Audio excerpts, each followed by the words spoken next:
Relevance is a skill which pays your bill. Issues जो है ना which goes to the heart of the advice. मेरे पास कल अभी एक क्लाइंट आया, वो कहता है कि मेरा सिविल सूट चल रहा है, मुझे एक उसके ऊपर अपना लीगल ओपिनियन दे दे रिटन फॉर्म में। साइटेशन दे दी है लेकिन क्लाइंट को समझ नहीं आ रही कि उसने उसमें से ओपिनियन लेना क्या है। कि एक यंग लॉयर है, उसको मौका ही नहीं मिलता पेश होने का, लेकिन वो आपका ओपिनियन रीड करता है।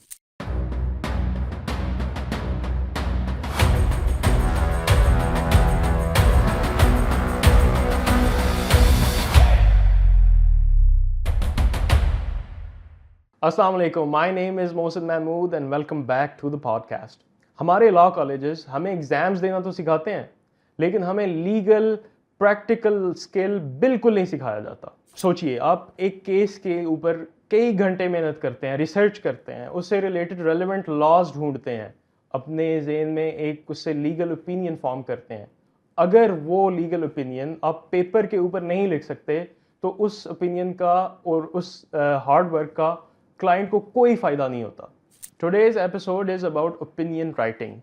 मेरी ये वीडियो हर उस यंग लॉयर के लिए है जो एक मार्केटेबल स्किल सीखना चाहता है और अपने लीगल प्रोफेशन को इन्हेंस करना चाहता है।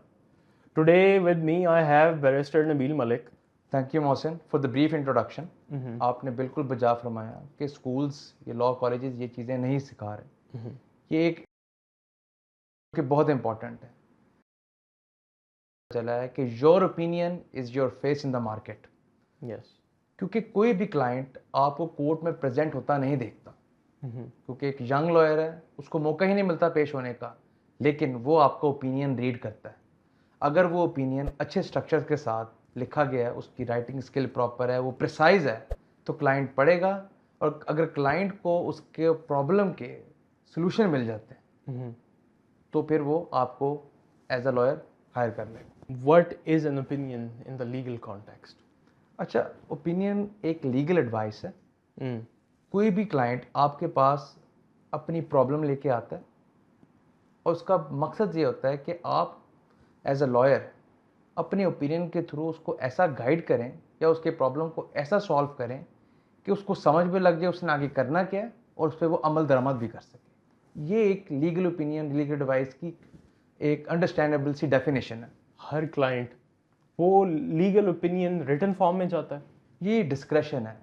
मोस्टली क्लाइंट जो मेरा क्योंकि तल्लक कॉर्पोरेट सेक्टर से है, तो कॉर्पोरेट सेक्टर में प्राइवेट लिमिटेड कंपनीज, जितनी भी बड़ी कंपनीज है ना, उनकी कोशिश होती है कि हमें हर ओपिनियन रिटन फॉर्म में दिया जाए, क्योंकि उनके स्टेक्स हाई होते हैं। अगर तो ऐसी लिटिगेशन में वो एंटर हो जाएं जो कि फ्रिवलस है, मतलब ये कि वो लिटिगेशन बनती नहीं थी, उन्होंने ओपिनियन सीख ही नहीं किया था, तो क्या होता है कि उनकी प्रॉफिटेबिलिटी में जो है ना एक फ़र्क आता है, क्यों, एक लाइबिलिटी क्रिएट हो जाती है। तो वो कोशिश करते हैं कि वो ओपिनियन सीख करें और फिर नेक्स्ट स्टेप की तरफ जाएं। सो ये कहना ठीक होगा कि ऑल कॉर्पोरेट कंपनीज जो सी हैं वो लीगल ओपिनियन राइटिंग में ही मांगेंगी आपसे?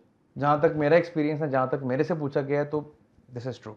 मैं अपने एजुकेशनल करियर में एक बहुत अच्छा ऐसे राइटर था। डज इट ऑटोमेटिकली मीन कि मैं एक बहुत अच्छा ओपिनियन राइटर भी होऊंगा? अच्छा मोहसिन, यही तो मसला आ रहा है कि लोगों को ऐसे लिखना आता है, उनको ब्रीफ लिखना आता है, लेकिन उनको ओपिनियन लिखना नहीं आता।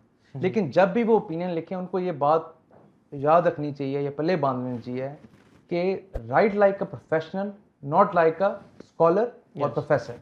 क्योंकि हम क्या करते हैं, जब ओपिनियन लिखना शुरू करते हैं, उसके अंदर हम डिटेल लैटिन मैक्सिम डाल देंगे, उसके अंदर हम केस साइटेशन डाल देंगे, एक केस नहीं चार चार केसेस डाल देंगे, तो फिर एक स्ट्रक्चर डेवलप नहीं होगा। वो ऐसे लगेगा आपने लंबा से ऐसे लिखा हुआ है, इसमें से अपनी इंफॉर्मेशन ढूंढ लें, अपना ओपिनियन ढूंढ लें, ठीक है, और जाएं। तो क्लाइंट तो आपको समरी लिखने के पैसे नहीं देखता ना। मेरे पास कल अभी एक क्लाइंट आया, वो कहता है कि मेरा सिविल सूट चल रहा है, मुझे एक उसके ऊपर अपना लीगल ओपिनियन दे दे रिटन फॉर्म में। What should be my structure of writing that opinion? अच्छा, अब जब भी स्ट्रक्चर का आता है ना, तो आपने देखना कि एक ओपिनियन का लेआउट क्या होगा। ठीक है, आपका स्ट्रक्चर ऐसा होना चाहिए कि जब आप किसी एक यंग लॉयर, एक सीनियर को एक ओपिनियन लिख के दे, जो कि हमारी टारगेटेड ऑडियंस है, कि जिसको पता होना चाहिए अपने ओपिनियन लिखना कैसे है, तो उसके सीनियर को टाइम ना लगे उसको पढ़ने में, उसको उतना टाइम ना लगे जितना हमें लीगल रिसर्च करने में लगा। वो पढ़े, उसको स्किम करे, तो उसको वो कंक्लूजन पे पहुंच जाए। और जब कोई क्लाइंट आपका ओपिनियन पढ़े, तो आपका ओपिनियन और उसकी हेडिंग, उसका स्ट्रक्चर ऐसा होना चाहिए कि उसको लगे वो साइन पोस्ट है मोटरवे के ऊपर, जो उसको मंजिल मकसूद पे ऐसे तरीके से पहुंचा सके। ताकि वो अपना हल ढूंढ पाए और आपको इंगेज कर पाए कि आप उनके एज अ लॉयर कोर्ट में जाके पेश हो सके। What should be the language of my legal opinion? क्या उसको शेक्सपियरियन इंग्लिश में समझा दूं या लीगल ड्राफ्टिंग की लैंग्वेज कुछ लिख दूं? किस तरह की लैंग्वेज होनी चाहिए मेरी? मोहसिन, एक अच्छे ओपिनियन की करेक्टरिस्टिक ये हैं कि वो प्रिसाइज होना चाहिए, ठीक है, writing in a clear English words, neutral words, और स्ट्रक्चर अच्छा होना चाहिए। अगर आप एक आइडिया आपने फ्लोट करना हो एक ओपिनियन के अंदर, आपने प्रॉपर एक आइडिया लिखना है, तो 1 आइडिया पर सेंटेंस होना चाहिए। अगर आपको लग रहा है कि आप एक आइडिया नहीं कन्वे कर पा रहे एक सेंटेंस में, तो रीथिंक इट, उसको 2 सेंटेंस में कन्वर्ट कर लें। लेकिन जितना न्यूट्रल रखेंगे, जितना ईजी रखेंगे, ताकि क्लाइंट के लिए वो पढ़ना आसान हो। आपको अपनी ऑडियंस का पता होना चाहिए। अगर आपने लीगल एनालिसिस डिटेल में कर दी है, साइटेशन दे दी है, लेकिन क्लाइंट को समझ नहीं आ रही कि उसने उसमें से ओपिनियन लेना क्या है, उसका मसला कैसे हल हो रहा है, तो उस ओपिनियन का कोई फ़ायदा नहीं। What should be the layout of my legal opinion? अच्छा मोहसिन, जब भी आपने ओपिनियन लिखना है तो उसका स्ट्रक्चर बहुत इंपॉर्टेंट होना चाहिए, ठीक है। उस स्ट्रक्चर में जैसे मैंने पहले डिस्कस किया था कि इतना आसान होना चाहिए कि आपका सीनियर फॉलो कर सके, और इतना आसान होना चाहिए कि जो क्लाइंट पढ़ के अपना सोल्यूशन आराम से उसको मिल जाए उसके कंक्लूजन से।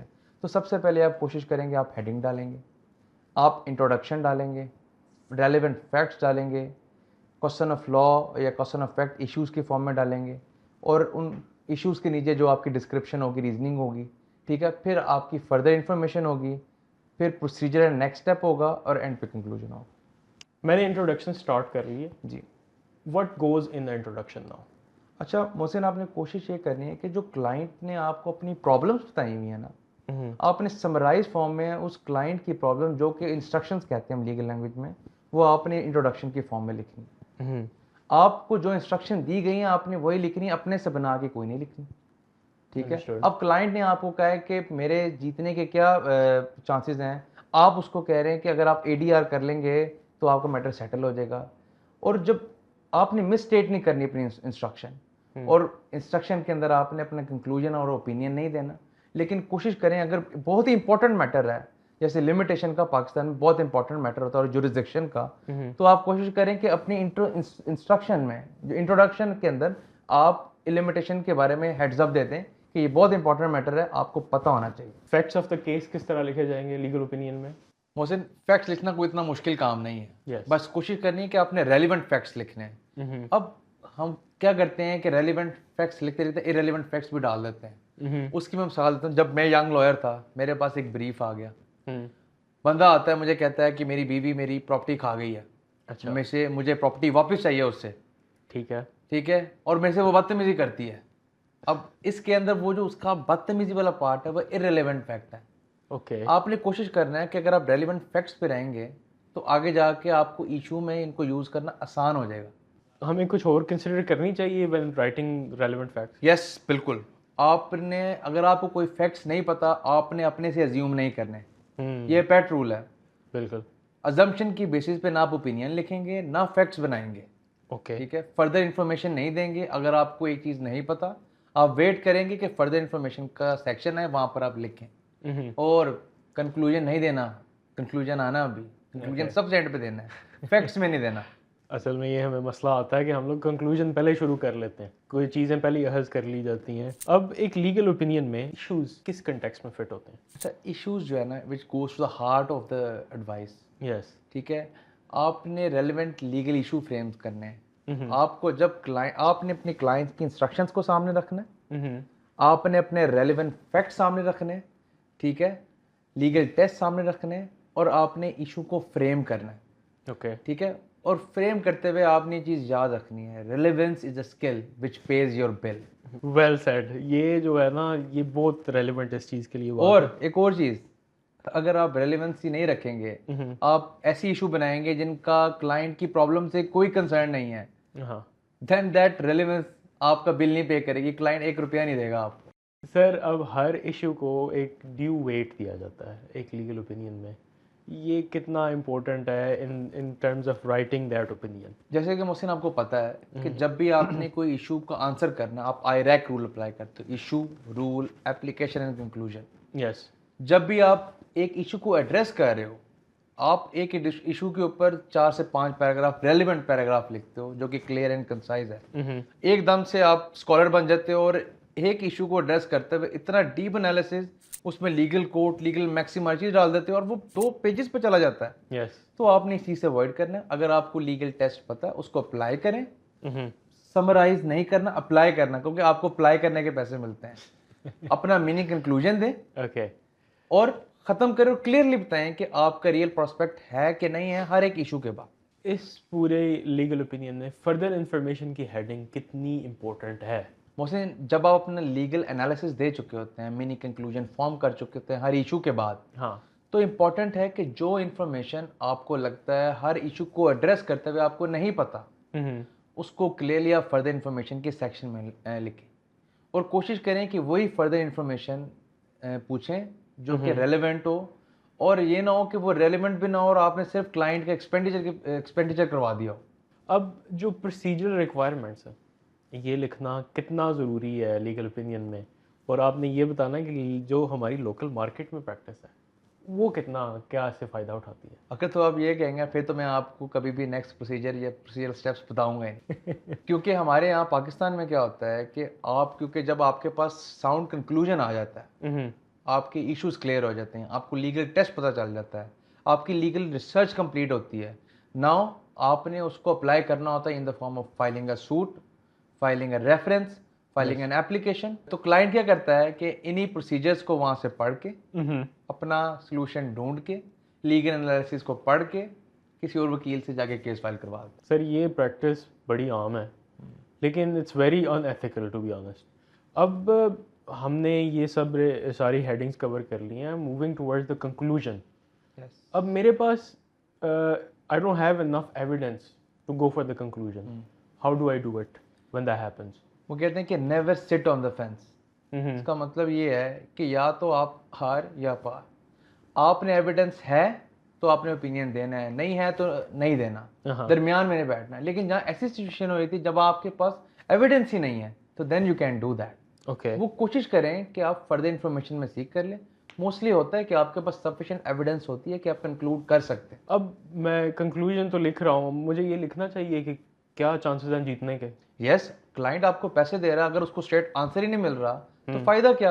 आप उसको बताएं कि आप इस पॉइंट पे जीत सकते हैं, इस पॉइंट पे नहीं जीत सकते। क्लियर होगा तो आपके उस ओपिनियन का फायदा होगा। टर्मिनोलॉजी क्या होनी चाहिए? Most likely to win, less likely to win, slim to none, किस तरह की टर्मिनोलॉजी? आपने सिंपल लैंग्वेज यूज करनी है कि मोस्ट लाइकली आप जीत सकते हैं, आपका रियल प्रोस्पेक्ट है कि आप इस केस के अंदर हम इस स्टेज पे पहुंच पाएंगे कि आपको कोई ना कोई रिलीफ मिल जाएगा। इस वीडियो के 3 takeaways, what should they B? आपने अपने कंक्लूजन के थ्रू आंसर्स देने हैं, don't play with the words. ठीक है, लीगल टेस्ट या कोई भी लीगल प्रिंसिपल अप्लाई करना है, समराइज नहीं करना, and be practical about the opinion. To sum up the video today, legal opinion is not an essay, but it is an understanding for the layman. So it's important to keep it simple and understandable for everyone to read.